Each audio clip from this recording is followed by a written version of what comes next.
Greetings, gorehounds, and welcome to another episode of the Lament Configuration Horror Podcast. I am Ria Fend, one of your co-hosts, and I'm joined, as ever, by co-host and walking encyclopedia of horror, Greg Knox. Oh, thank you. You're too kind. And we are back, and we are darker than the dark side of the moon. Very Pink Floyd reference here. Well, a member of Pink Floyd did pass away in the last couple of days, so yeah, so it's actually quite apt. Okay, rest in peace. Yes. Which member was that? It was a saxophone player. Okay. Yeah, on Dark Side of the Moon, there's a couple of songs that have got like these huge like saxophone solos in there. He passed away. Oh, okay. Well, we don't have his name, but rest in peace. We don't have his name, but rest in peace to his family anyway. To the saxophonist. Sure. Anyway, we have an amazing episode today with a very highly regarded film. And joining us today, we have a very special guest, esteemed film journalist, writing for media giants such as Empire, SFX, and Sunday Times Culture. He's also worked for Second Sight, Arrow, BFI, and Frightfest. And he's former editor for Total Film. He was also zombie by a phone box in Shaun of the Dead and dog dad to the incredible Gene, his pooch. Welcome to the show, Jamie Graham. Thank you, Ria. That's a lovely introduction, isn't it? I don't know where you've got half that stuff. You must be stalking me. But no, I'm delighted. I'm delighted you know all about Gene. That's the most important thing, my Labradoodle. I mean, he does dominate your Instagram quite a lot. I know. As I was saying, I don't know how you know it. I was thinking, actually, I do bore everyone silly with pictures of Gene every bloody day. So, yes, but that is me. Yeah, that's a nice little summation. Hello. Nice to see you. And we've known each other since 2017 when we did a creep show panel at the BFI for Stephen King Week in association with MCM Comic Con. We did indeed. Yeah, when Stephen King, they were doing that big season at the BFI. Was it King's 70th birthday? I think it was. It was tied around that, wasn't it? Yeah, I think so. They did like a month-long season of Stephen King, showed loads of his movies, did lots of panels, talks, which was fantastic. Absolutely fantastic. I will never forget seeing Christine on the IMAX screen. Yeah, kind of 70 feet high. That's how you want to see her travelling down those roads on fire, isn't it? 70 feet gleaming. It was fantastic. Yeah. Yes. Almost 10 years later, here we are. So we are. Yeah. Yeah. No, it's lovely to see you again. Yeah. And just some housekeeping for today and the format of the show, Greg.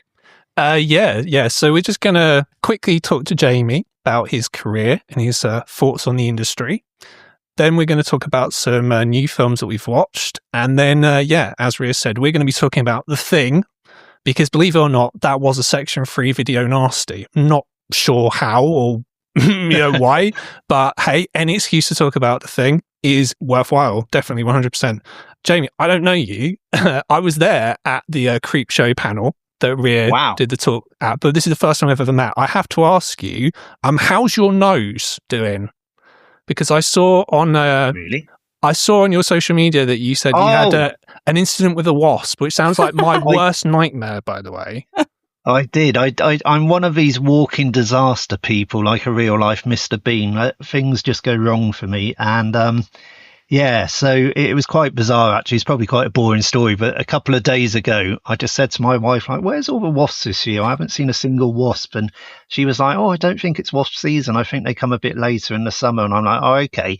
And then literally the next day, almost as if I was tempting fate, I got dive bombed by a wasp. It got trapped behind my glasses. So it was just buzzing wildly like a fucking manic demon behind my lenses, like in my eyes, and then stung me on the bridge of the nose and fucked off. So yeah, it's actually all right. It was quite a small wasp and the sting wasn't too bad. I think it may be a baby one that hadn't fully developed its sting, so it hurt for about like half an hour and then I forgot about it. But such is our lives. We put this nonsense out there into the world on social media. I'm sure no one's interested whatsoever. But there you go. That's my boss story. Yeah. For anyone who's listening to this, obviously, after the fact, it is so hot in the UK at the moment. It is boiling. Heat wave. It is so hot. So we're trying to make do as best we can, sweating our proverbial balls off, or literal in my case. It's like being in the Texas Chainsaw Massacre, isn't it, at the moment? Like in that final scene around the dinner table, 120-degree heat with all the rotting meat. That's how I feel in my study at the moment, recording this podcast.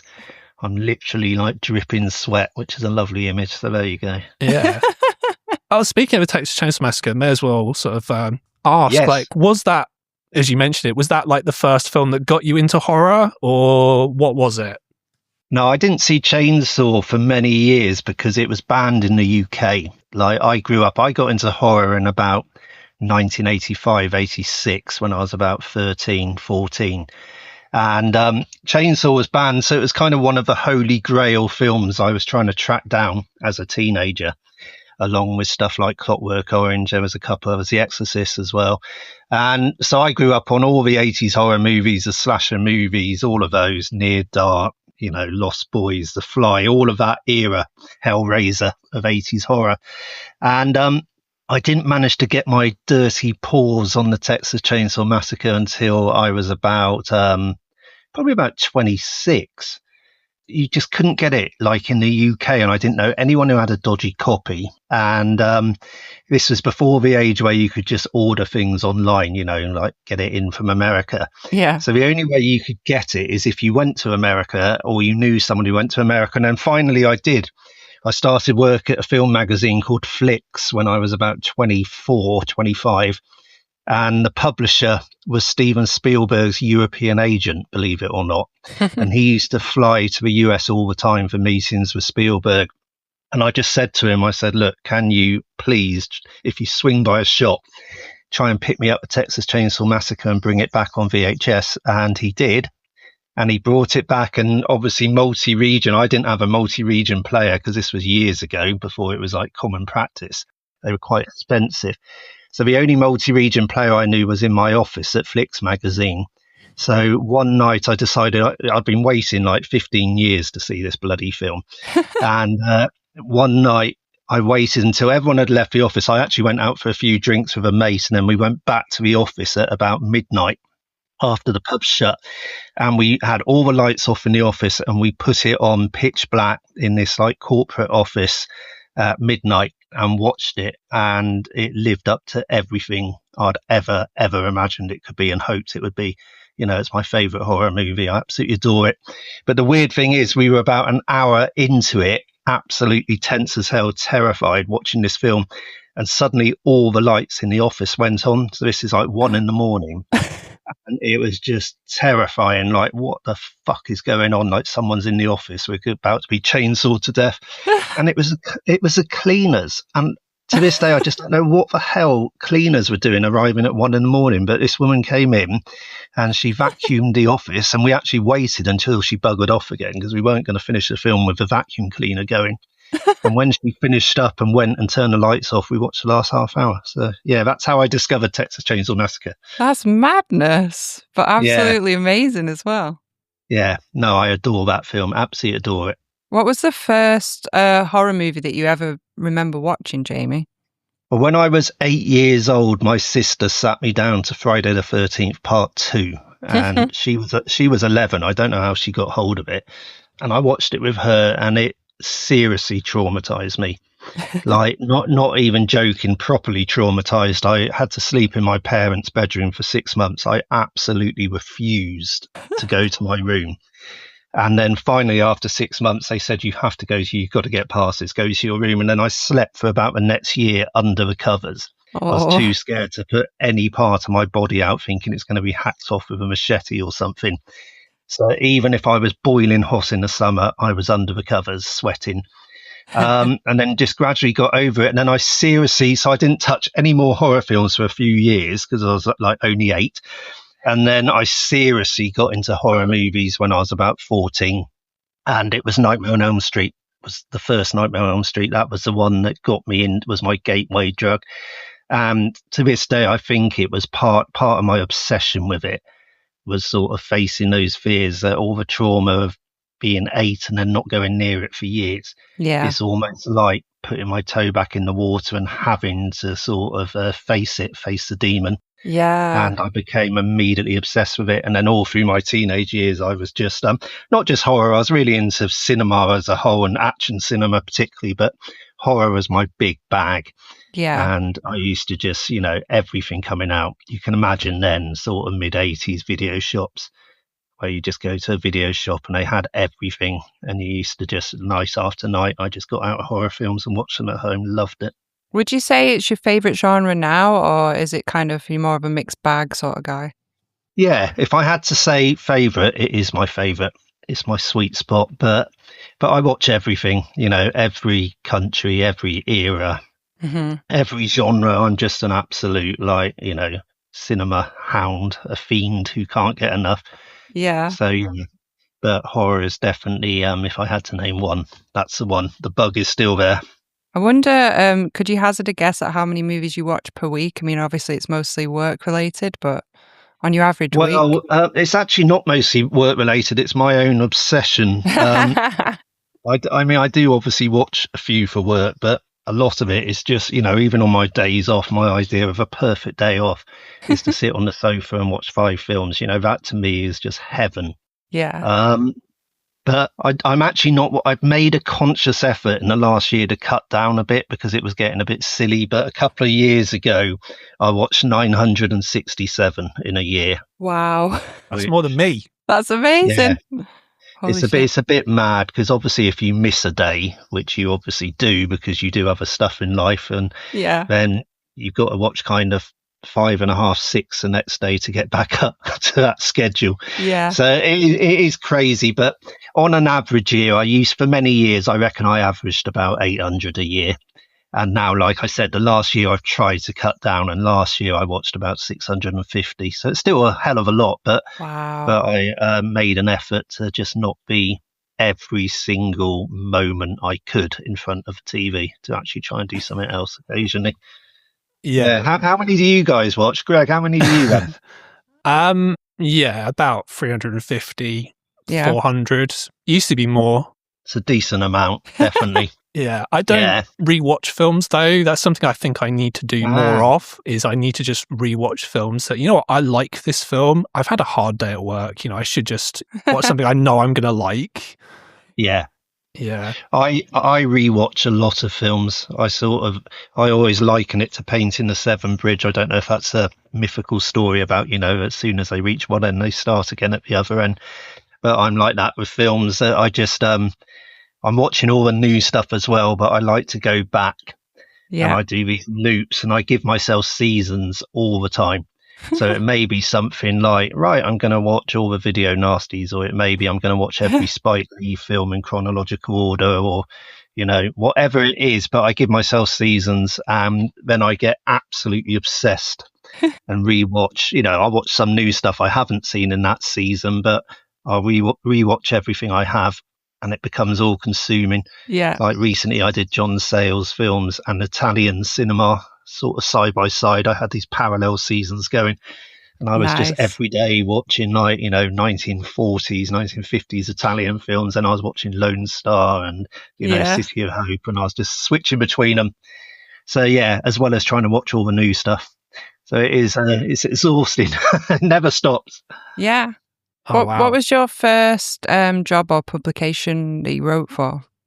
It was Flicks magazine. Oh, okay, yeah. Which was, I don't know if you're probably a bit younger than me, Ria. You certainly look younger than my fossilized face, but no, it was a freebie in cinemas back in the day. They used to publish, run off about 800.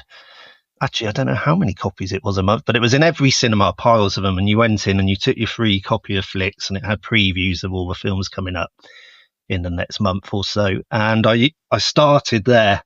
And the first thing I ever reviewed was Vampire in Brooklyn, which was a pretty dismal start. And Eddie Murphy?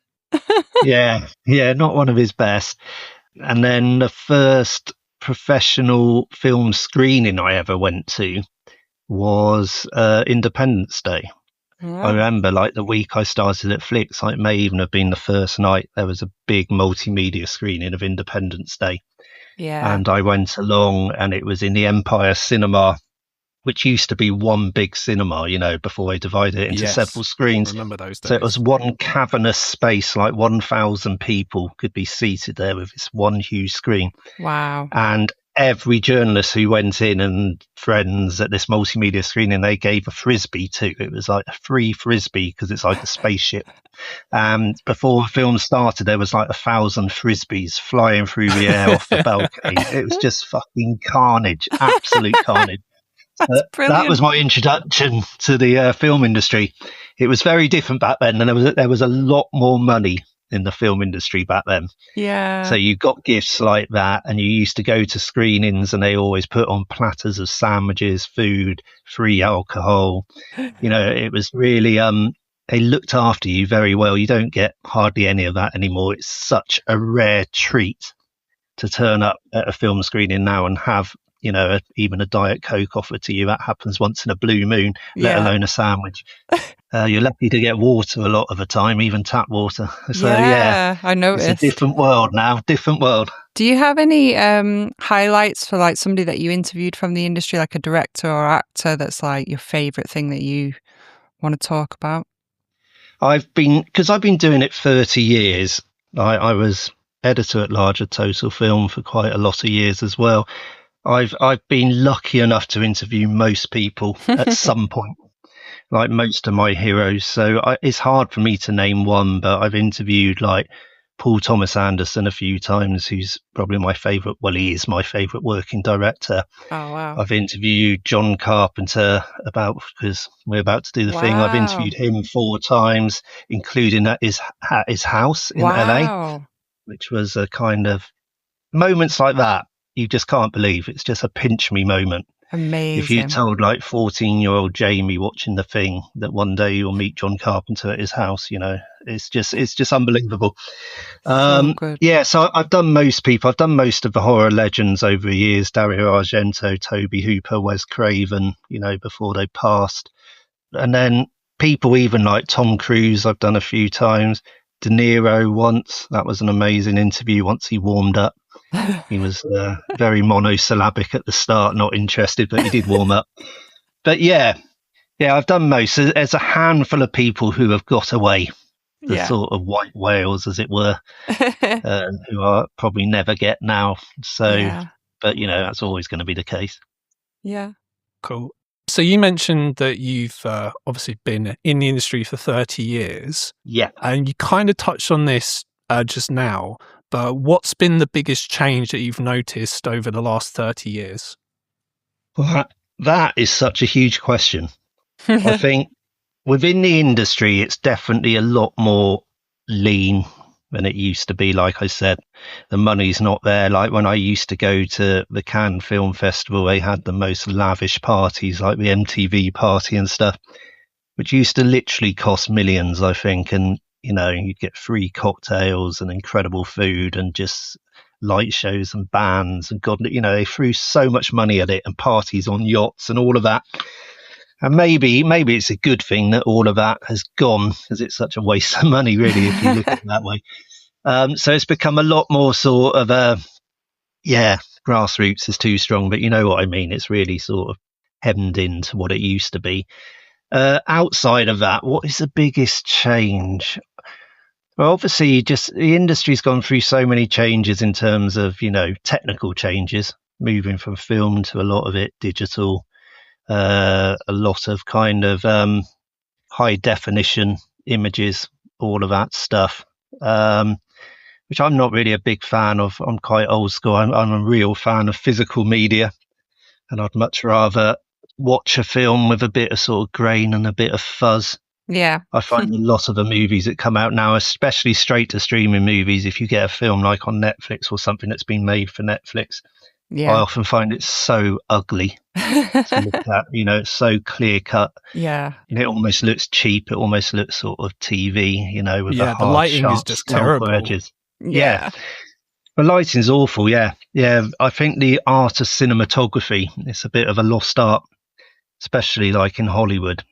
A lot of movies, you get these 250 million blockbusters, and they look like they've been lit by someone who straight out of school, It's just ridiculous. There's no depth to it. There's no texture anymore like there used to be. But yeah, you've kind of caught me on the hop with that and biggest changes. I keep thinking about that as we talk. Yeah. Because there's been seismic changes, obviously. Yeah. So I met you in 2017 when you were working at Total Film. Were you working at Total Film when the when it ended, I guess, for lack of a better term? Yes, I was indeed. Yeah, I was editor at large, so I kind of wasn't day to day on staff in the mag. I'd moved on from that, but I was kind of editor at large. What it meant was I just had a great relationship with the mag where they came to me with a lot of work. So I did a lot of features, a lot of reviews.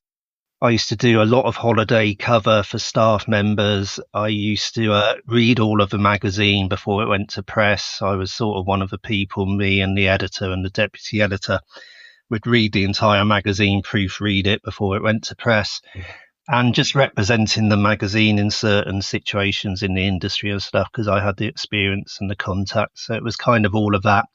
So I was not day to day in the office, but I was still very much connected to it when it went down, which was very, very sad. I mean, it had been going since 1997. Wow. I'd been there since, I joined as a staffer in 2001. Wow.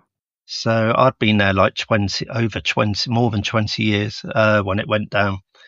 And again, it's just changes in the industry. You ask about what has changed. Print media obviously has been hugely affected. Yeah. When I started in the mid 90s, it was it seemed like a very, very secure and decently paid job, but the rates really haven't changed since 1996. That's a mad thing. Oh, okay. That's an incredible thing. People still pay the same word rate and stuff they did in 1996. Wow. So every year, you get inflation, another 2-3%, and film journalists are earning the same as they were 30 years ago. So that's why it's crazy. Yeah, that's crazy. That's crazy. Yeah, thank you very much for that. To maybe try and sort of frame this a bit more positively, because obviously the tone of this interview is maybe that it's quite difficult getting into film journalism, film criticism, or what have you. But if someone was to ask you, if your 30 years of experience, kind of like, what's the best way for me to get into the industry today? What would you say to them? It is so difficult. I'm just going to start off with a negative. There's fewer and fewer proper professional outlets, and budgets are smaller and smaller. So the work often goes like in the house, less of it goes out of house, etc. But if it's your dream and it's what you really want to do and you're sure of it, then there's space. You'll make space somehow. I mean, you're never going to have a life where you're kind of got a swimming pool or anything like that, but you can make a living from it. But my advice would be, it's kind of contacts. It's getting your work to the right people and building trust. Always just, if you're given a chance, to write a tiny review or however you start out, just make sure you are super positive, friendly, professional. Do it on time, never miss a deadline. Do it well, make sure if you hand in something full of typos or bad grammar or anything, then you're kind of out of there. You've got to make their job as easy as possible. These are very, very busy people, and they don't want, if you're writing a, say, 200-word review for them, they don't want to waste their morning rewriting your 200-word review or sending it back. And, they'll work with you. I'm not saying, it's a case of they're just being you. People will work with you and you've got room for improvement. I look at the work I did when I started in 1996, and you'd hope that you've improved a lot over the 30 years since. But I would say, I do see some people. We used to have work experience people when I was at Total Film. We had work experience people come in, and you get some people who just had the wrong attitude, and that's not going to get you anywhere. You've just got to be really eager and hit your deadlines and do it to the best of your ability, and know what you're on about as well. Part of the reason I watch so many films and I did growing up was I wanted to know my field. I wanted to feel like, whether I am or not, I wanted to feel like an expert in it, or that I wasn't just winging it or bullshitting. Or, I firmly believe if you're going to kind of put your opinion out there on people, and you need to earn that right, you need to kind of know what you're talking about. Yeah, absolutely. Rather than just foist, your opinion on someone.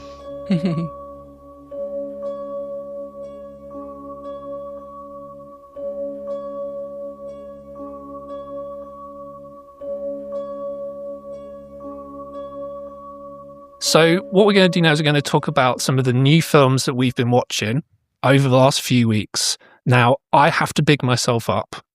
So episode 50, when we talk about films that we're looking forward to that are coming out this year, I said, right, we've got these films by like these brand new horror directors. They've come out of social media. Mm-hmm. And I think we have maybe like the best example of that, because I specifically brought up Obsession, directed by Curry Barker, who's become quite a big deal very quickly. Literally over the last week or two, he's now gone up in like, he's doing all kinds of stuff. For a young guy, very young guy as well. Yeah, not the youngest director that we've got coming out this year, or even this month even. So for those of you who don't know who Curry Barker is, if you have been living under a rock for the last week or so. So Curry Barker came up in YouTube. He was one of the guys on a YouTube channel called That's a Bad Idea. And then he made a found footage film for $800 called Milk and Cereal, which is pretty good considering it only costs that much.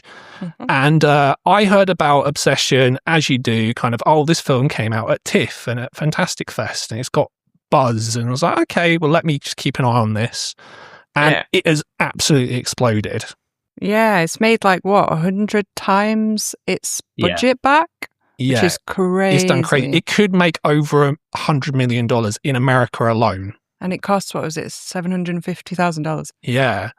So Jamie, have you seen Obsession? Yeah, and what were your thoughts on it? I have seen Obsession. I think it's very good. Yes. Like you said, it was relatively cheap to make, and it's going to be another, well, it already is another of those kind of Blair Witch stroke Halloween success stories. Yeah. But maybe even more so in terms of the amount of profit it's turned into what it costs to make. But it is, what I admired about it is just that it doesn't pull its punches. Yeah. I saw it a while ago, so I didn't really have any expectations or any foreknowledge about what it would be. And I just thought, YouTube horror filmmaker, I didn't expect it to be as kind of nasty as it was. I thought that him making a slightly bigger film, he may kind of sanitize it a little bit or whatever, but it really goes there. It's gnarly, it's nasty, it will make you wince. And I kind of really admired it.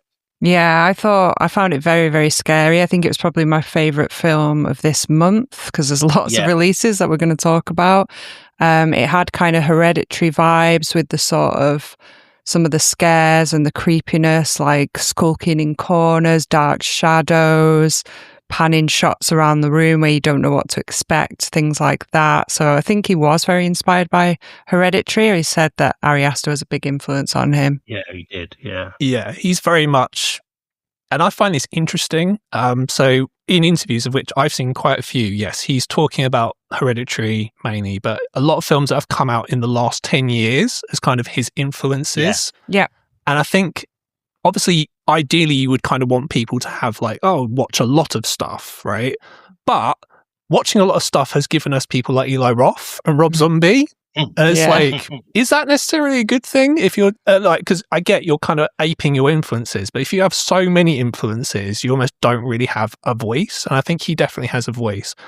I really like this film a lot. It's lit properly. Talking about films not being lit properly, there is actual shadows in this that are used very effectively. Yeah. And without going into spoiler territory, I think there's a lot more going on under the surface, and a lot of the kind of discourse, which is another thing we have to put up with modern films, is discourse on social media. A lot of it is quite interesting, and there's on the surface it's about this, but it's really about something totally different. Yeah. So I loved it. Really enjoyed it. I'm looking forward to the end of the year when we can kind of talk about it in a bit more detail. Yeah. A bit more spoilerific. Yeah, we'll do a good summary at the end of the year because this year's been a wealth of horror so far. Yeah, but quickly before we move on, so he's got 2 films in development. One's called Anything But Ghosts, where he is the main character, and apparently that's already been filmed. Yeah. And then obviously there's the remake of the Texas Chainsaw Massacre, of which there's been umpteenth, been many, let's just say, remakes of the Texas Chainsaw Massacre, to the point I'm like, why are you guys even bothering? There's one great movie. You can argue 2 is quite good. Some people quite like the remake. I don't personally, but whatever. Some people weirdly like the Netflix one, even though that movie's shit. Terrible. So bad.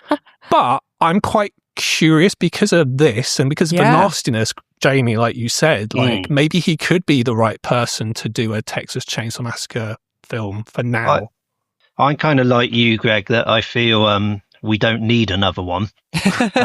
Like we don't need a lot of remakes we get. But I feel if they're going to make another one, which they are, then Curry Barker could maybe be the man to do it. He's talked a lot about he wants to take it and explore slightly different things to what we've seen in the other one. I think he wants to dig into the family a bit more and their kind of dynamic, their relationships.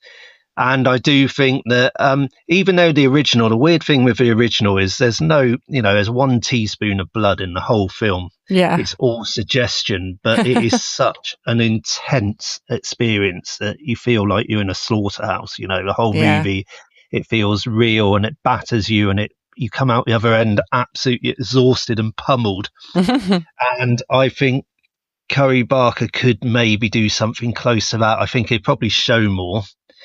I don't think there would only be 1 teaspoon of blood in his, but I do think maybe he will go some way to catching that relentless intensity of the first one. So yeah, I'd rather he did it than a lot of filmmakers out there. Same. Cool. Ria, you saw Passenger.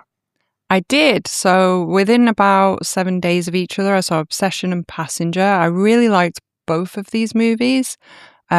Passenger was really great. Some good scares. I've seen mixed reviews coming out about it. I really liked it. For me, Obsession just pipped it to the post. I felt like I enjoyed Obsession more, just for different reasons, just taste-wise, I think.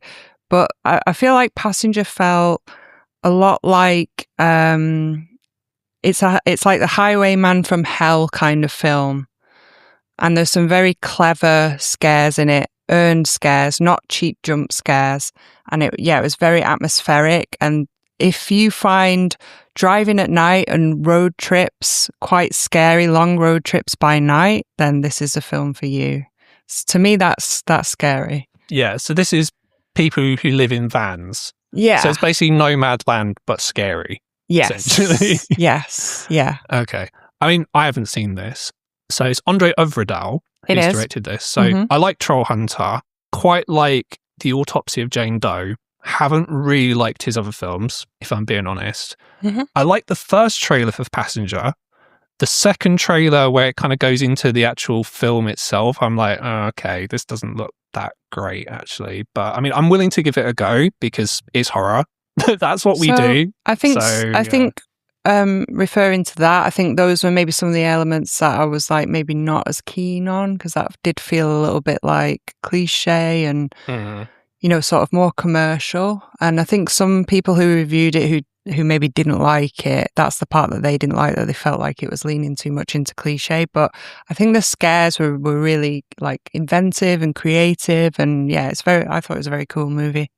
I'm like you, Greg. I haven't seen it yet. I may be going tonight. If not, I'm going to go tomorrow. But I've heard kind of mixed things on it as well. Like Ria said, some people seem to like it, some don't. But I'm interested to see it. I think The Autopsy of Jane Doe was pretty scary. It's not one of my favourite horror movies, but I think he certainly knew how to crank up the tension. So if it gets a little bit of that, I'll be happy. Yeah. Yeah. And on a similar note, we've had Hokum as well, which is Damien McCarthy's new film. It's his third film. Yeah. He had Oddity in 2024 and Caveat as well. Now, all three of his films, I've noticed they're kind of similar in that they have kind of a similar story and they've got a similar vibe. So this one's got Adam Scott. He is an American author staying in a hotel in Ireland, which is the hotel where his parents spent their honeymoon. And I thought the scary parts of Hokum were very effective. Yeah. Like there's a jump scare, which is this character called Jack the Jackass, which is a hilarious name. Yeah. So silly. But it's this kids' TV presenter character with like ears and I don't know. It's supposed to be a donkey. I actually thought it was a rabbit at first, but it's he's got a thing about rabbits, the director, but symbolism of rabbits, but it's a donkey. Yeah. So that jump scare does look like a rabbit. Yeah. So that jump scare, like I thought, worked really well, and that the middle of the film is quite effective.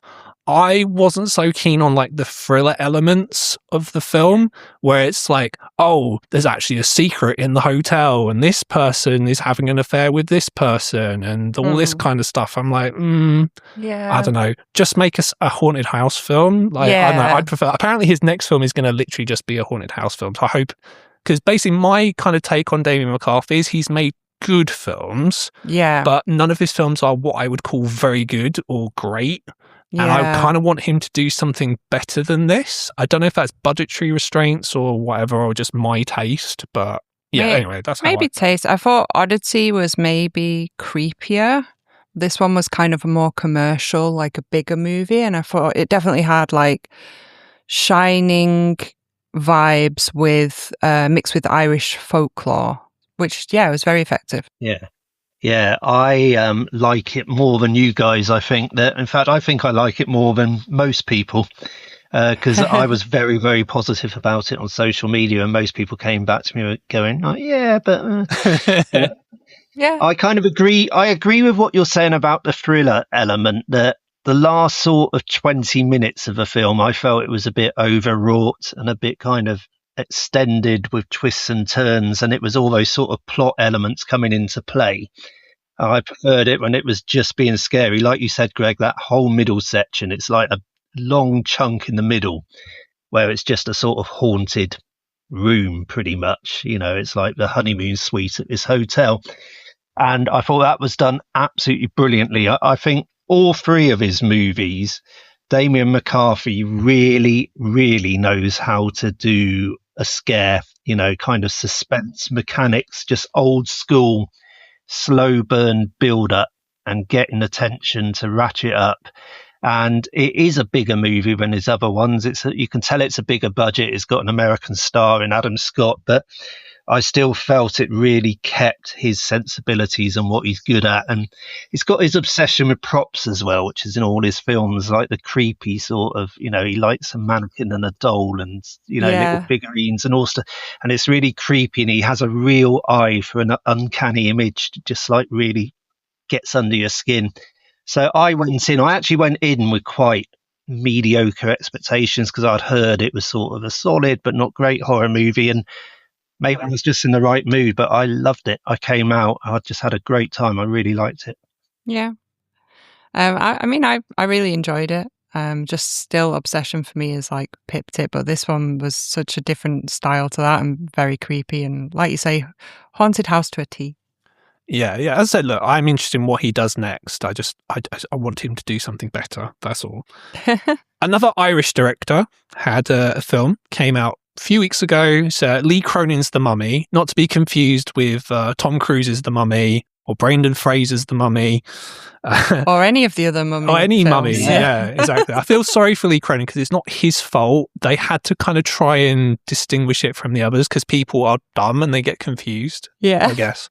So this is another Blumhouse film. So Obsession, although it wasn't made by Blumhouse, was distributed in part by Blumhouse. But this is a full-blown sort of Blumhouse film. I preferred it than other Blumhouse films that they've released over the last few years, but I had several quite major issues with this film. So I don't think they wanted to make a mummy movie. It basically felt like, because Lee Cronin, for those who don't know, his previous film was Evil Dead Rise. And this kind of felt like it's a lot of Evil Dead, it's a lot of The Exorcist, and there's a tiny bit of a mummy in there as well. and the film is just too long. It's Yeah. like 2 hours and 15 minutes. I mean, I thought it was fine for what it was. I didn't hate it, but I'm like, I don't know. I just didn't think it was all that. And there are several major kind of like plot contrivances and coincidences as well. So one involving a postcard, which I did roll my eyes at when it happened. I'm like, oh, come on. Right. Oh, right. Yeah. Yeah. I remember that. Well, yeah, I mean, I saw this movie and I enjoyed it. I like Lee Cronin's work, but it's very much a possession movie. And the mummy this isn't a spoiler, but the mummy's a young girl. So that's a bit of a kind of weird element for a mummy movie. But yeah, it's very much a possession movie and very much Evil Dead meets Exorcist with the family in it. Where are they based? Because it's like different locations. Yeah, so it starts in Egypt and then it's in America somewhere, in like middle America. Yeah. So yeah, family in Egypt. And yeah, I mean, it was decent. I don't know if I'd watch it again, but it's decent. Yeah, I kind of felt they cheated a bit in that they said they wanted to kind of reinvent the Mummy movie and sort of, do something different with it. But like you guys have said, what that basically comes down to is they just made it a possession movie. Yeah. It's like a demonic girl. And I think it's got some really effective scenes in it. The body horror, like it was in Evil Dead Rise, when he goes for it in Evil Dead Rise, you had the cheese grater in this. There's a toenail cutting scene, and that's all I'm going to say. Ooh, but yeah. It is, oh my God, it's like you're being a fetal ball. It is nasty. And it is similar to Evil Dead Rise in that it sort of starts slowly, it builds up, and then a final act goes hell for leather. That seems to be his thing. He just goes absolutely crazy, throws everything at the wall. It's one of the loudest films I've ever heard. The sound design, it's just like, honestly, yeah. Again, sounding like Grandad here, but I was almost like, where's the earmuffs? But it was so loud. But yeah, I think it's got some really effective moments in there. But like you said, Greg, it's too long, like 2 hours 15. It should be like 90 minutes, an hour 40. And I think if you go and see it on a Friday night, you'll probably get your money's worth. It's got some scares, it's got some nasty bits, but I wouldn't recommend it to anyone. I wouldn't say you have to see this film. I think Evil Dead Rise was very similar and better. He's done it before and better. That's the thing. I agree. I much prefer Evil Dead Rise. And I watched The Mummy in 4DX because at the time that was the only screening available. So that was a bit chaotic. Obviously, I got hurled around a bit and sprayed at. And so, and it was incredibly loud. I agree with you. Unbelievably loud. And he actually, there was a note that went out with its release, wasn't there, that went to all the cinema chains, I believe, to the cinema owners, where it actually specified, like, how loud it should be played. Wow. Okay. But that feels almost like cheating in a way. Yeah. It's that old thing of having a jump scare with a blare on the soundtrack. It's like the whole movie or a big chunk of a movie is just so cacophonous. Yeah. It's trying to like just kind of beat you over the head. Yeah. Make your eardrums bleed. Yeah. Yeah, very much. Yeah, it definitely felt like that when I watched it too. Yeah. The last couple of films that we're going to talk about are to do with liminal horror, because liminal horror is going to be a trend. I can already predict this. Yeah. And the first one of these was released by Neon, which is the same studio that released Hokum, which is called Exit 8, which is a Japanese film. And it's basically about this guy who ends up sort of trapped in like a subway, and he just keeps repeating the same journey over and over and over again, and he's trying to get out, essentially. There's more to it than that. Well, it's based on a video game as well. And it is based on a video game, yes, of which Ria knows a lot about. Yeah, I work in the gaming industry. Well, and the film industry, but mostly the gaming industry at the moment. So yes, I know about this game. Cool. So what did you think about it? Do you know what? I had low expectations when I went into it, and it surprised me. I thought it was quite effective. I think the Japanese do horror really well, and that they just seem to always kind of hit those beats. It was very creepy. Maybe not something that I would watch more than once, and it's not something that I would be like, people desperately need to see it, because again, we've been really spoiled, and there are other titles which I much preferred, like over the last 4 to 6 weeks. But I thought it was very effective, and I like the liminal space subgenre of horror at the moment. I think it's very creepy. Yeah, I also watched it. I thought it was all right. I didn't find it scary, though. I get the idea of being trapped Atmospheric, in a yeah. place and you can't get out. That in itself is scary, but I just didn't find the film scary, really. Yeah. Mm-hmm. There were bits of it that were a bit goofy, to be honest. Yeah. There were a couple of like scary moments, like there's a scene that involves lockers.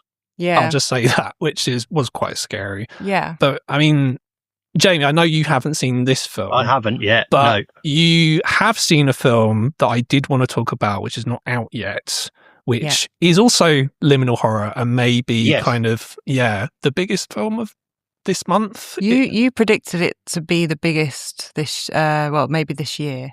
I don't know if it will be the highest grossing this year, but I think it's going to make a lot more money than people thought it did, because this is aimed at the youth. It's aimed at the young people, and they are really into this. And it's also, Backrooms. It's A24 as well. Yeah. Yeah, Backrooms. A24, yeah. Backrooms, yeah, by Kane Parsons, who when A24 signed him to make this feature debut, he was like 17. Wow. And I think he's 20 now, but it's coming out.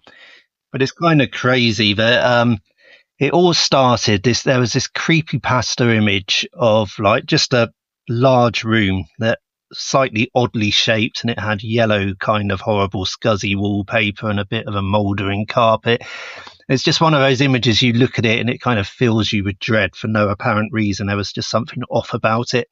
And so he's turned that into a feature film, and I don't want to give too much away, it's best kind of discovered, but I liked it in that I think it's more of a calling card than a absolutely amazing movie on its own right, but he really has a great eye. It sort of switches between found footage, kind of lurching camera point of view, and very objective, very rigorous kind of traditional camera, but with a real sort of great eye that every shot is really arresting, I suppose you'd say.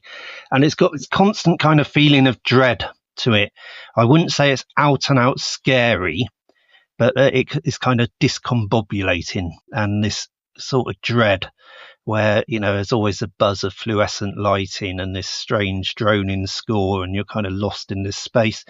And it's very art house. It's more art house, considering that the Backrooms series on the internet has become a massive thing. This guy, Kane Parsons, has got a huge following, millions have watched them. And it kind of surprised me how art house a film is. It's very surreal, and it's very slow, and it's very strange. And it kind of reminded me in a way, it's totally different, but it reminded me of Eraserhead, in that it's a real sort of big swing, strange horror movie, which certainly will not be for everyone. Some people I think would be absolutely bored silly by it and think, what the fuck is this? What is going on? And I think other people would be absolutely lulled by it and be on its wavelength and kind of get lost in it. Yeah. But I liked it, and I'm very, very interested to see what he does next. I certainly think he's the real deal, Kane Parsons, and he could go on to a big, big career. Wow. So it's kind of like Skinamarink then, in that way. It's similar. I preferred it to Skinamarink, and it's probably a little bit more commercial than Skinamarink. But it's a similar vibe. That's definitely a touchstone, you could say. Yeah, I'm looking forward to seeing that. Yes, we will. Yeah. I mean, we would have watched it anyway. Even if you told us it's terrible, it's the worst thing you've ever seen, it's like, no, I don't care, I'm going to see it anyway. So yeah, exactly. We'll definitely watch it. Yes. Right. So that's what we've been watching, over the last few weeks or so. Yeah. And we're only halfway through the year. So still lots of really great films to come. Spoiled. Definitely. The second half of the year is it's always better, isn't it, for horror fans? Wow. There we go. Halloween. Because of Halloween, I mean, so many people wait to release around there. I can remember, like me and Mike Munzer at Evolution of Horror, every year around about April, we have the same conversation where we go, it's not been a great year so far. Like, it's okay. Like, I'm a bit disappointed. And then by the end of the year, it's like, what a fucking great year for horror. Yeah. they do seem to backload it, I think. Yeah. Shout out Mike Munzer and Evolution of Horror. Yeah. No, he's great. Good old Mike. Yeah. Cool. So we move on to, the main event of the show, which is any excuse to talk about one of the best horror films of all time. Gonna take it. Yeah. Which is The Thing, directed by John Carpenter, or, you know, we're talking about Lee Cronin, so it's John Carpenter's The Thing. Yes, it is. See, John Carpenter deserves that. I'm not sure Lee Cronin does yet. Yeah, not yet. He needs to maybe build towards that. Although, like you said, I think to be fair to Lee Cronin, he did resist it. The studio were like, we're going to make it Lee Cronin's The Mummy. And he was like, really? I don't know. And then they kind of said, no, we've got to. And then he went with it. Yeah, fair. Poor Okay. guy.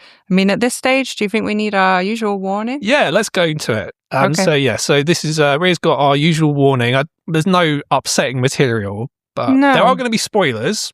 Yeah, we are going to spoil this. So, warning, we are uncensored, unrelenting, spoilerific, unscripted. We'll talk about graphic, gory, and adult topics, and then maybe death shock. And yeah, this is your general trigger warning, so strap the fuck in. We can spoil this movie because it was made in 1982, so we are going to spoil it. Yeah, I mean, all the movies you talk about are from like the 70s or the 80s, so you think, well, these movies are at a minimum 40 plus years old, so you'd think they'd be all right. But, you know, if you haven't seen The Thing, and if not, why are you listening to this? Go and watch The Thing right now. And then come back and then listen. come back and please listen to us. Yeah. So before we talk about the movie itself, as we are joined by someone who has had multiple conversations with John Carpenter. Yes. I didn't know that. I hope you did, but yeah, cool. Awesome. Very lucky. Were you nervous when you met him? Little bit. Also because he's got a bit of a reputation for being a little bit grumpy. Yeah. So I was going to ask Yeah. about this, actually. So I think over the years, because he's been burnt so many times in the film industry by studios and stuff, and he obviously kind of had enough and packed it in quite early. You know, he could have gone on to do more movies, and I think he just thought, fuck this, I can't be bothered. And seemed to be more interested in his music and stuff. But he has a reputation for being a bit grumpy. And I wouldn't say he's grumpy, but he always starts off, like I said, I've done him about 4 times, and he always starts off a little bit short. Not in terms of being rude, but he just doesn't give expansive answers. You ask him something and he'll give you the bare minimum. He'll give you a line or two in response. But he does warm up. If you engage with him and you clearly sort of know his work, and you know, and he takes to you after a while, he warms up, and then he can be great. The time I went to his house was a prime example. You've got the advantage of being face to face, which always helps rather than on the phone. But by the end of it, I was lucky. It was about an hour and a half I talked to him. By the end, he was just fantastic. Oh. He really opened up and was really chatting. The passion's still there. You just got to get to it. Yeah, I would say he's kind of grumpy in the same way that like William Friedkin was considered grumpy. I just think he just doesn't have a filter, and he's just like, if I don't like something, I'm just going to say I don't like it. Which is great. I love that. Yeah. Because we now live in an age where, you know, everyone is so media trained in Hollywood, and everyone says, you know, working with everyone else is such a wonderful experience, and they, you know, it's just such boring plastic answers. when you get someone like John Carpenter and he starts, you know, slagging off Steven Spielberg or something, and you know, or says I hated this film, it's great. It's really entertaining, refreshing. Did he remember you like after the first time?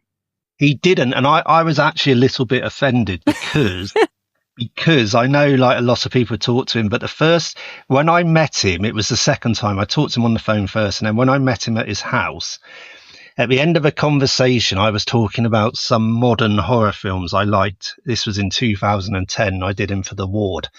And we were talking about modern horror films, and he actually said to me, you know what? He said, I'm a bit out of the loop. Like, I don't watch as many modern horror movies as I should. He said, would you do me a massive favor? He said, can you pick about a dozen from the last few years that you think are really good and send them to me?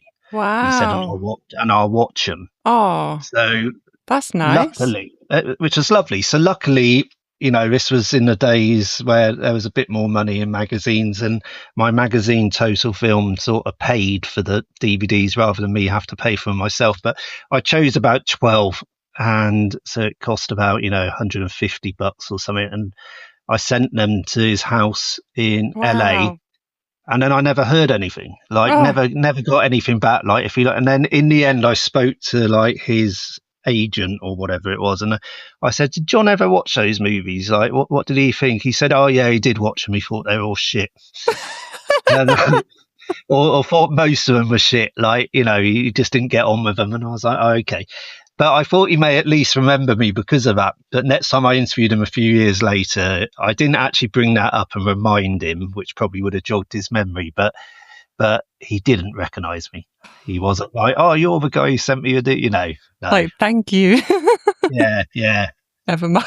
There you go. It's John Carpenter. He's a god. He can do what he wants. Yeah, he can do it. Yeah. He can have, like, you can say, I hated The Substance, for example. You can say that.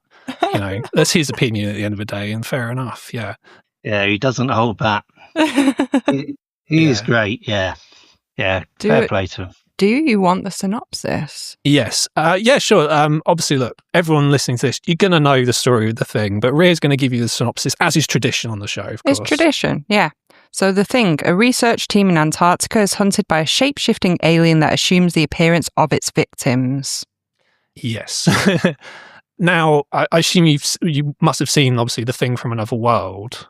Yes. Yeah, so that's an interesting film in comparison, because basically what Carpenter and the screenwriter of The Thing, Bill Lancaster, kind of what they've done is they've basically inverted a lot of what's in The Thing from Another World, because The Thing from Another World, basically, for anyone who hasn't seen it, it's based on the same short story as The Thing, which is Who Goes There by John Campbell Jr. And The Thing from Another World, it came out obviously in the time post-World War II, where there were a lot of films basically about, you can't trust communists. Communists are bad. Everyone must work together. And a lot of the main characters are soldiers. It's very kind of patriotic. And the bad guy, obviously, look, the Thing is the bad guy, but the real bad guy is the scientist. Basically, you can't trust the scientists and all that type of stuff. So, look, it's good, but it's very of its time, I would say. Like, would you agree? I do to a degree. I think it's one of the best films of that genre of the time. In the 1950s, you had a whole wave of, like you said, communists and atomic monsters and all of that, the Cold War. And a lot of them are pretty average. And then there's some absolute gems. And The Thing from Another World, for me, is one of the gems, along with stuff like Incredible Shrinking Man and Invasion of the Body Snatchers. The giant ant movie is fantastic. Yeah. So it's definitely one of my favourites of that era. But it is of its time. It's also like The Thing is just a man in a monster suit. He's sort of barreling around, hammering at doors, going, he looks a bit like Frankenstein's creature. Yeah, there's the great line in it where one of the characters describes it as an intellectual carrot. Yeah, intellectual carrot. Because it looks like a massive stick of celery, basically. And then, at the end, it's a man in a suit. But yeah. Yeah, Boris Karloff crossed with a giant carrot. That's what it is. Excellent. I haven't seen it yet, but I will do. I'm going to watch it. Yeah. Oh, yeah, you must. It's good. It's very good. Yeah, it's pretty good. But I think what is different about this film is, instead of it being about people working together, it's very much the opposite. It's very much about kind of, you can't trust people. There's a lot of paranoia because it's obviously post-70s. And it's essentially like, can't trust anyone, essentially, which I thought was an interesting inversion. It's just so clever, isn't it? How this like shape shifting means that it could be anyone, in that same sort of vein as like the modern, It Follows. It's like, that sort of thing where anyone could be it, and it's so highly intelligent that it can replicate, anybody or anything. And it must be quite triggering with the dogs in it for you, Jamie. Yeah, it is that opening scene where the dog's being shot at as it runs through the snow. Yeah. And then when it obviously transforms into the Thing with all the whipping tendrils and stuff. But I mean, the original, what's interesting about the original is it was produced by Howard Hawks, and a lot of people feel he kind of ghost directed it as well. But, maybe it was Christian Nyby who gets the credit, or maybe Hawks. It certainly feels like it's got Hawks' fingerprints all over it. But I think that also explains why the original is so much about sort of professionals and soldiers doing their thing, because Howard Hawks was all about that sort of guys working together, and in his westerns and stuff, it was always doing a good job and being one unit and, selfless, blah, blah, blah. Whereas, like you said, this one is very much, it's 12 beardy men stuck in Antarctica in this sort of outstation. And they're still very good at their jobs. They're there for a reason and they're very capable. But like you said, the kind of paranoia creeps in where the thing could be any one of them. So they can't trust each other, and it can assimilate and kind of imitate. And much as this is a movie where I'm sure we'll talk about the special effects, which are groundbreaking and gloopy and incredible. Yeah. But as much as it is that movie, it's also a psychological horror movie that is contained and claustrophobic and just really scary about not being able to trust your neighbor. Yeah. So many characters in this movie, and then the MVP, as always, is J&B Whiskey, like a lot of Giallo films. Yeah, as soon as I saw J&B, I thought, yep, there's another one. Yeah, here's another one, tick. Yeah, because as you can probably imagine, talking about exploitation films, if you do, a lot of J&B Whiskey turns up in these films from like the 70s and the 80s. Yeah, we watched many featuring J&B. Kurt Russell down in a bottle of J&B against this chess computer. Oh, yeah. Yes. Which is interesting that that's the only woman in the film. It's an uncredited Adrienne Barbeau, who was married to Carpenter at the time. Yeah. Now, I don't want to sound like David Tennant, but there are no women in this film apart from that. So you do have, like Jamie said, sort of 12 beardy guys. Now, I don't think it's an issue that there are no women in the film. Like, I think Carpenter himself has basically said, like, it isn't really that realistic that they would be women working on this sort of research station. I mean, yeah. I think it works. At that time. I think it works better with the paranoia and the sort of competitiveness that it is all men as well. Like, for me, it doesn't mean that the film's lacking because there's no women in it. Like, I think it's just apt for the environment because they're in the Antarctic. So, brutal conditions.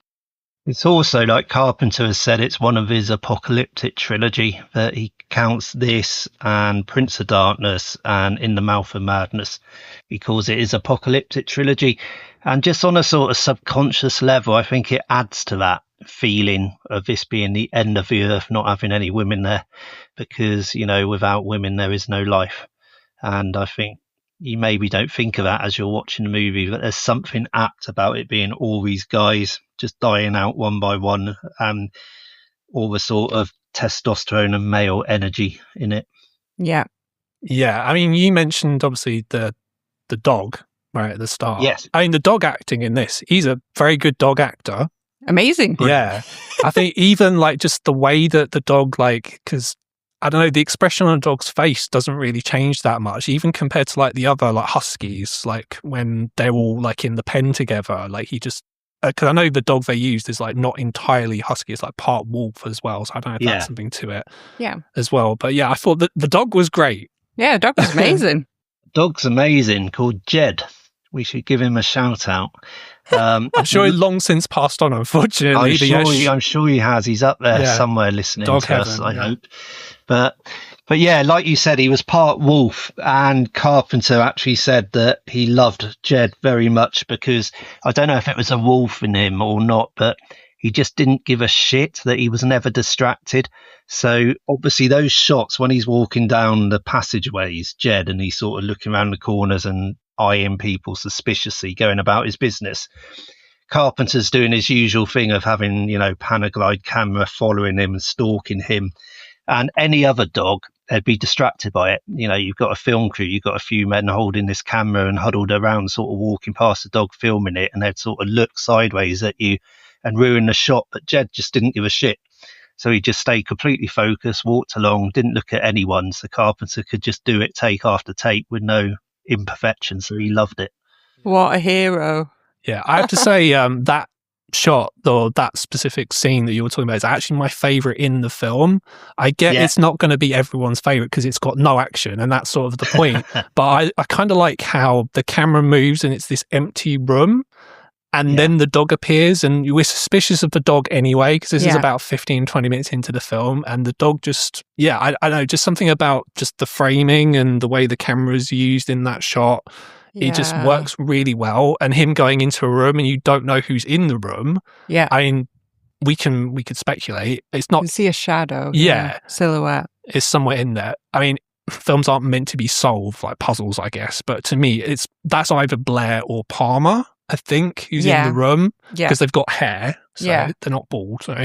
But anyway, just that shot and like the opening, like when the Norwegian in the helicopter is shooting at the dog, the widescreen, it just looks so great. Yeah. It's so great. I think the split between the two languages, like the Norwegian creating, and they read through things, and when he jumps out of the helicopter and he's shouting and they can't understand what he's saying because it's all in Norwegian, just creates more paranoia. I think that's like amazing as well. And apparently what he says in the Norwegian is he actually says this kind of whole situation, that if you can understand Norwegian, you'd know exactly what's going on, because when he starts shouting, he's saying, like, it's not a dog, it's an alien. And he actually says it all. But obviously, we don't know that. Yeah. So we spend the first sort of 20 minutes of a movie thinking, what the hell's going on here? Yeah. What is it about this dog? Yeah. Highly suspicious. Why are they shooting at this lovely dog? What the hell? Yeah. I mean, look, and as a screenwriter, it's like, what a hook. Because it's like, it's the perfect mystery, because it's like, well, what's going on? Why are they shooting at this dog? What's this dog done to deserve this? Where it's like, it's now, obviously, it's not really a dog. Yeah, and the fact that, they could have shot the Norwegian guy in the leg just to kind of disarm him, but they didn't. They shot him in the head through the eye, so then he can't tell them anything. So, if they'd done it the other way around, there just wouldn't be this film. The film wouldn't be the same, so it's perfect, really. Yeah, and another thing that I really like, again, it's like, I guess with any film, you could ask, like, okay, why is this film better than, like, other films of the same type, right? But like just the way that the blocking is used. So you'll have these shots where, bear in mind, there are 12 characters in this film. That's a lot of people. It's a lot of characters. And the first person doesn't die of those 12 until about, I don't know, nearly halfway into the film. So you'll have these shots where they're all there, and it's just how they're placed in the frame and the blocking. Like, there's some amazing blocking in this film. I know people talk about Spielberg. Oh, Spielberg's got like the best blocking, like, ever, which he does.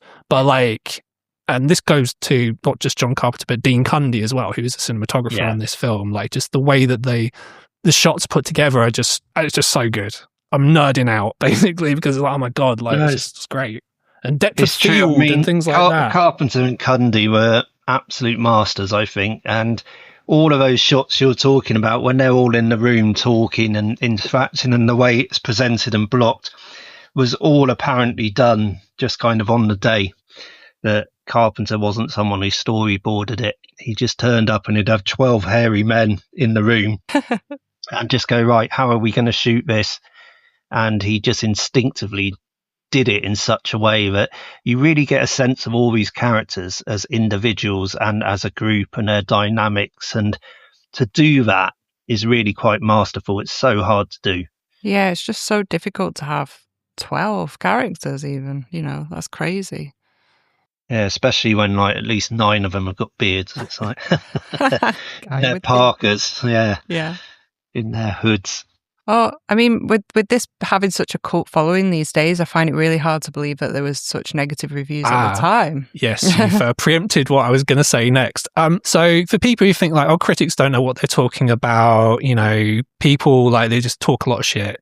I've picked one very specific review of The Thing because for anyone who doesn't know, The Thing was very badly reviewed when it came out. It got horrendous reviews. It got absolutely shit on from all sides. So I've got a review by a guy called Vincent Canby from the New York Times. So this came out the same day that The Thing came out. I'm not going to read the whole thing, but just to give you kind of a flavour as to kind of what it is.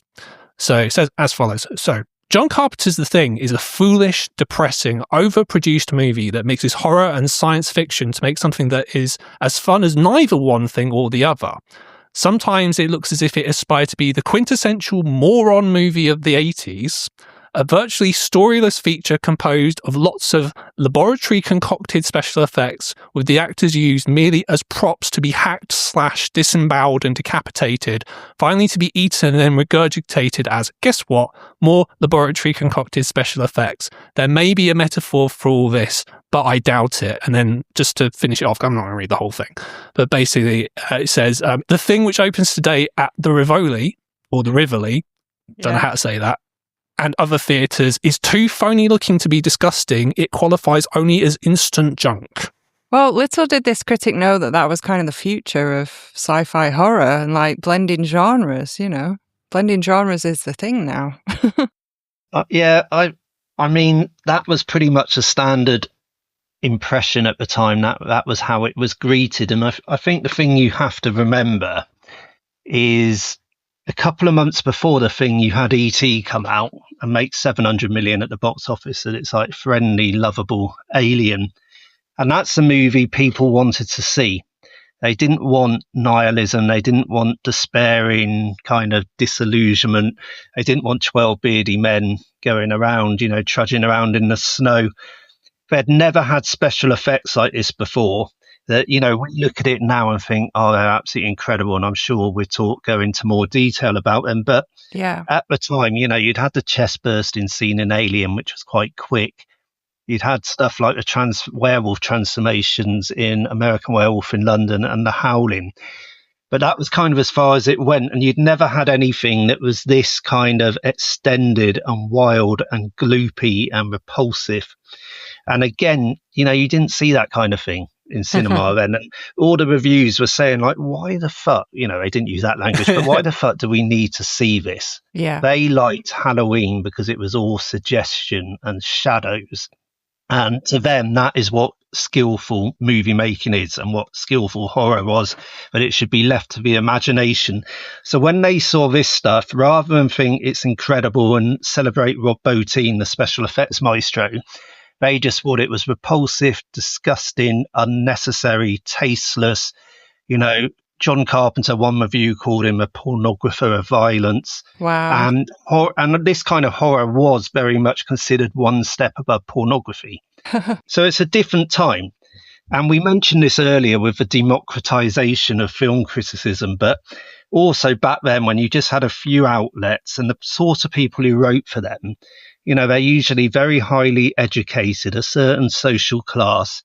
They come at it with a certain taste. You could call it a sort of superiority or snobby if you want to. Yeah. So they're going to watch a movie like The Thing and they just thought it was horrible, disgusting, absolute shit. So if you put all of those elements together, you can see why it got absolutely trashed at the time. Yeah. Because we may be here now 40 years later and you can't understand it. You go, how the fuck could they have missed it? And, thought it was awful. But that is why. And also, like Blade Runner came out in that period as well. Within 2 months of each other, you had E.T., Blade Runner, The Thing, 3 absolute classic science fiction films. And Blade Runner also got terrible reviews because it was depressing and because it was non-stop rain and and it flopped at the box office like The Thing did because people didn't want that. Yeah. They wanted E.T.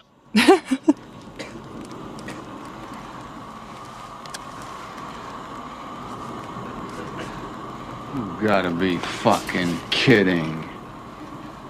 And I mean, getting more into the effects, like we keep referring to, the death count on this film is around 11. I mean, some of these, it's like the person dies and gets taken over by the thing, and then the thing gets killed later. So maybe it's probably more than 11. And I'm sure there's a few stray dead bodies at the beginning when they get to the site and things like that. But, I totaled around 11. So that's 11 opportunities for amazing special effects. Yeah. Any particular favourites that you want to mention? Well, I think the sort of I love the near the start of a film with a dog turning inside out and all the tendrils whipping and just the fact you're so not expecting it at that moment. I remember seeing that when I was about, 14 when I first discovered the film on VHS. And it's such a what the fuck moment. Yeah. You'd never seen anything like it in cinema before. Yeah. But if you had to name one, the kind of standout centerpiece sequence is the scene with Norris, isn't it, on the table? Yeah. Where he's kind of getting out a defibrillator. Yeah. Because he sort of had a heart attack or something, and the doctor goes to do it on his chest, and his chest opens up. clamps down on the doctor's arms, sort of severs them at the elbows. And then the head of Norris kind of on the table stretches out, the neck stretches out, the head falls on the floor and sort of falls off, basically kind of gets decapitated. And then spider legs sprout out the head and it's kind of scuttles off, and then they hit it with a flamethrower. And it's just incredible. It just goes on. Every time you think it can't get any more wild and any more like mad, it does. There's another bit to that sequence. And it's just masterful that you had Rob Bottin. He was the special effects guy, and he'd done The Howling. He was Rick Baker's protege. So Rick Baker had done, obviously, American Werewolf in London. He went off and did The Howling, and he worked with Carpenter, and they had a year to prep this movie.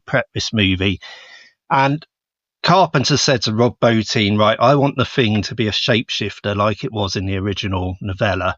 You know, it's not in the 1951 film. You go away, you design it, you come up with what it's going to be.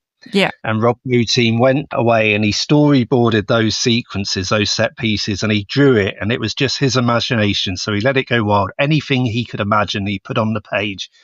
And he showed it to John Carpenter and said, here we go. And John Carpenter said, well, that looks fucking great, but can you do that? And he said, no, I can't. He's like, nobody can do that. It's never been done before, but I'm going to try. And then he went away and basically he worked 7-day weeks for a year. Rob Bottin, he was only 20. Wow. And he came up with these effects, and he used bubblegum, rubber, wax, melted plastic, KY jelly, buckets and buckets of KY jelly, and he invented all this stuff. And when he finished working on the movie, he was so exhausted he was hospitalized.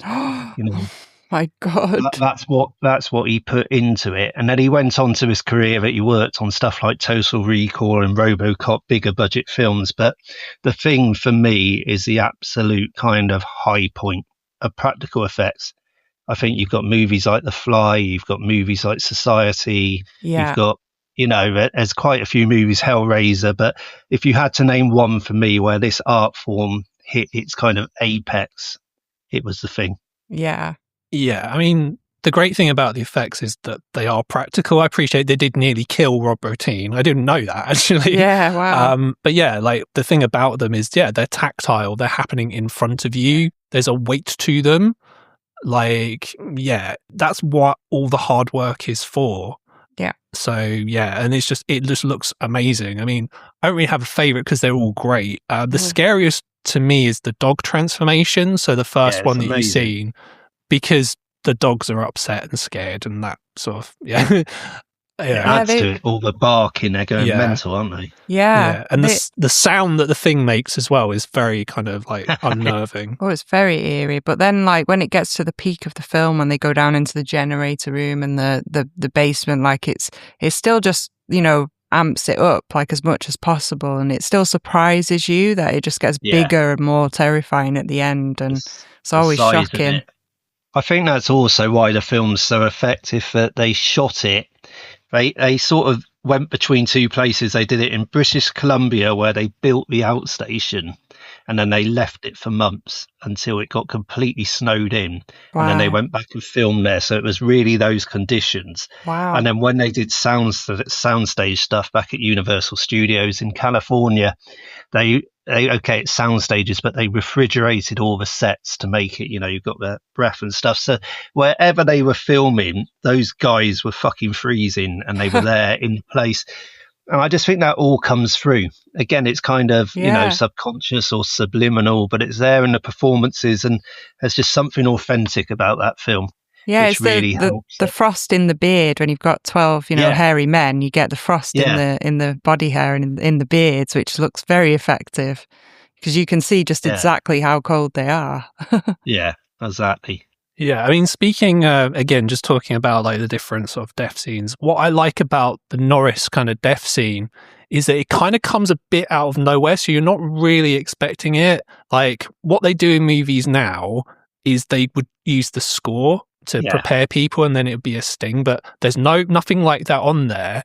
And also it kind of happens, as I say, slightly out of nowhere, because of what's happening in the film, because they think McCready is the thing, and you know he's come back, and he's basically trying to convince them, no, I'm not the thing. And it's like, you can't really trust this person or this person. and then Norris has this heart attack. And even though now, obviously, we know kind of what's going on, I think if you didn't know that was going to happen, that would scare the absolute shit out of you because it's like, oh, fuck. Like, out of nowhere. Yeah. Yeah, it's the misdirection of it all. Like, it's the same in the blood testing sequence. Yeah. That they're doing it one by one, and at some point, or you suspect at some point, the blood's going to react, and one of them's going to be the thing when they're putting the hot sort of copper wire in the blood. But again, it's just the timing. That each time, like, you're tense, and then it just hisses and it's fine. The blood hisses and it's not infected. And then the one time you kind of relax, because the guys get slightly distracted and they sort of talk to each other and they're not really studying the Petri dish, is of course the time it leaps out. And it's just all misdirection and Carpenter knowing exactly what he's doing. Because normally I think they said this in one of the behind the scenes kind of videos that I watched, that normally it's the third one. It's the rule of three, isn't it? Yeah. And the third person is Clark, who we've been told by Blair, it's like, you've got to watch out for Clark. Like, he was around the dog, right, for a long time. And then when he's not the thing, and then it turns out that Palmer is the thing, because Palmer is also the comic relief character. So you're maybe not expecting him to be the thing. Yeah. Also, because they don't show any signs of being infected as well, they're just literally just going about their day. You have no idea that they've been taken over. That's also very, very effective. There's no, like, I don't know, twitchy stuff or anything like that. No, nothing. It's not like Invasion of the Body Snatchers where they act differently toward people. Well, but apparently, I was just going to say, apparently Carpenter and Kurt Russell used to talk about it all the time. They used to discuss, when you've been taken over by the thing, so you are the thing, do you know it? Is there a part of you that's still in there human and you're a host to this entity but you can't do anything about it? Or does it take you over to the point that you don't even know it, you just think you're yourself? And they couldn't agree on the answer. That's more ambiguous that way. And speaking of ambiguous, this is a very ambiguous ending. Yes. So there's a few different interpretations on this. I think one is that some people thought that the whiskey that he hands over again, the J&B, that could have had petrol or fuel in it, so that he's going to, McCready's going to set Childs on fire. Right. Another interpretation is that it's just ambiguous. They're going to freeze to death and they're going to be completely paranoid and nobody wins. What did you take from it, Jamie, from the ending? I don't think there's a definitive answer, but I get the sense that one of them is the thing. If I had to put my money on it, I'd put it on Childs. And I think one of them, and they're both going to die there, or Childs is going to kill McCready if he is the thing, and then freeze to death. And then whenever it is, weeks later, months later, when the rescue teams fly in, when the snow clears up a bit, the thing is going to be frozen again, like at the start of the film. And it was still, it's waiting for its next chance and it will take over. I think it's the apocalyptic trilogy for a reason. And, we all know if it reaches civilization and begins to spread, and it's the end of days, because there's no stopping it. Yeah. And there was earlier discussion that they had about not sharing food or drink because it'd be contaminated, and he does accept the whiskey and he drinks from it. Yeah, which could infer that maybe he is the thing. Yeah, I think they both know. Whether they both are, or one of them is, or none of them is, I think both those guys know that they're not getting out of there anyway. If they're there's no camp left. They burnt it all. I think they're gonna freeze to death. Yeah. They may as well drink the fucking whiskey, Yeah. In a few hours, they're dead. Yeah, I mean, it could be any of those. I mean, to me, it's kind of more messed up if neither of them is the thing. Yeah. And they both kind of think the other one is. And like you said, they're going to freeze to death anyway. Yeah. So, it's a very, very bleak kind of ending if you kind of think of it in those terms, I guess. Apparently they did shoot an alternative ending. Do you guys know this? Yes. The editor had this idea to let's shoot like an upbeat ending where McCready gets rescued and then he does a test and then he's not the thing. So it's like, hooray, we saved the day, which would have saved the day. Shit, quite frankly. Oh, really? Carpenter thankfully stood his ground. and said, no, that goes against the whole movie. I want, the whole movie is downbeat and ambiguous, and I want it to end like this. Yeah. Which again just didn't chime with the time. But if this movie had come out in the 70s when a lot of films were like that, that sort of took on the American culture of the time and all the problems, and a lot of the horror films then were downbeat and nihilistic and cynical, it maybe would have been a big hit in the 70s. But I think by 1982, people didn't want that. Yeah, I feel very sorry for Carpenter, because before The Thing, he'd released Halloween. That was very financially successful. The Fog was financially successful. Escape from New York was financially successful. So he'd had 3 successes, one after the other. And The Thing was like, right, those were independently made films, and now you're making this film for Universal. So, giving you this huge budget, this is going to be right. This is you proving that you're this great director that we think you are. And then, it bombed and critics hated it. Yeah, same thing happened with Big Trouble in Little China. I think a few other films after that as well, where he was just very, very unlucky, seemingly. It's mad. There is a whole other world, a parallel career he could have had if The Thing had done well, because he'd kind of earned his spurs and he'd made these great little films that were successes. And this was his big studio movie. And if it had done well at the box office, he was off to the races. He was already working on Firestarter, a big budget Stephen King adaptation. He was delighted with a script. He thought he had an amazing film ready to shoot. And then when The Thing flopped, Universal fired him from Firestarter. Oh. And then he had a similar experience, a nightmare with a studio on Big Trouble in Little China. And then he had to go back to get his control back. He had to go back to making small independent films. He made Prince of Darkness. Yeah. But it's very interesting to think, if The Thing had caught the zeitgeist and had made hundreds of millions of dollars like it deserved to, what career would John Carpenter have had? Would he have been like another Steven Spielberg? Would he have been in the late 80s, been making, 80 million blockbusters or something? It's interesting. Yeah. Yeah, I think there was some influence, whether it was just from The Thing, but obviously, we mentioned we had The Fly, The Blob, Invaders from Mars. So all these kind of other directors, like his contemporaries, like Cronenberg and Tobe Hooper, who are making remakes of their favorite 50s horror films for the modern time. I even, brought up Independence Day earlier. I think the scenes in Independence Day where they're dissecting the alien, I think that comes from The Thing, to me. That's my opinion. But it's a movie that really, became a part of popular culture. It just took its time. It was badly received, but it built up a following on VHS, and then gradually people came to it and celebrated it. And now, the last few years, last 10, 15 years, it's on every list of the greatest horror movies, greatest science fiction movies ever made. Yeah. Will always be in the top 10. So I'm sure every filmmaker working today, if you're making anything in that kind of, ballpark, you're going to be influenced by it. Yeah. It's out there in the DNA. Of course. And that feels like a great point to leave it at. And you've been so generous with your time today, Jamie. And it's been an absolute pleasure to see you again. Yeah, it's a pleasure to see you.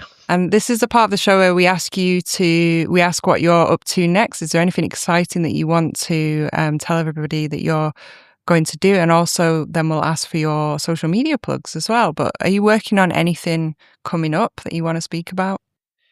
Unfortunately, I work in a profession where I can't really speak about anything I'm working on, because tomorrow I'm about to write a nice big feature for Empire that I'm very much looking forward to doing. That I interviewed the filmmaker a couple of days ago. Great interview. He was wonderful. Nice. It's a very, very exciting film, which everyone who listens to this podcast would be excited by, I'm sure. I can't say what it is. But so I'm writing that, which would be in the next issue of Empire. Got a few other things, few other plates spinning. But nothing I can really announce. Yeah.